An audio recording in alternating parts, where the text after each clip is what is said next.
जङ्गबहादुर राणा जन्मिँदै उनको नाम यो थिएन। उनको जन्मदाको नाम थियो वीर नरसिंह कुँवर। वीर नरसिंह यानि कि जङ्गबहादुरको मामा माथवर सिंह थापा राजदरबारका एक शक्तिशाली भारदार थिए। आफ्नो भान्जाको साहसी स्वभावका कारण उनले नै जङ्गे भनेर बोलाउन सुरु गरे। दरबारभर यही नाम प्रचलित हुन पुग्यो। तर शक्तिको लागि जङ्गेले आफ्नो मामाको पनि हत्या गरिदिए र अनेक षड्यन्त्र गरेर राजसत्ता नै आफ्नो मुठीमा लिए। यसरी उनी सर्वशक्तिमान त भए, तर अझै पनि राजवंशको नभएकै कारण कति ठाउँमा उनलाई सानो महसुस हुन्थ्यो।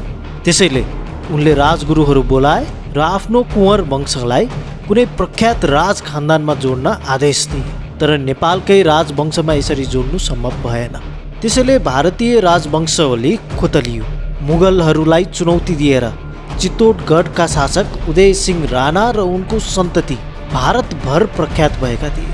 यिनै भारतीय शासकहरूसँग आफ्नो वंश जोड्न जङ्गबहादुरको थर पनि राणा लेखियो। यो थरलाई राजा सुरेन्द्र विक्रमबाट लाल मोहर लगाएपछि जङ्गबहादुरको राणा थर आधिकारिक भयो।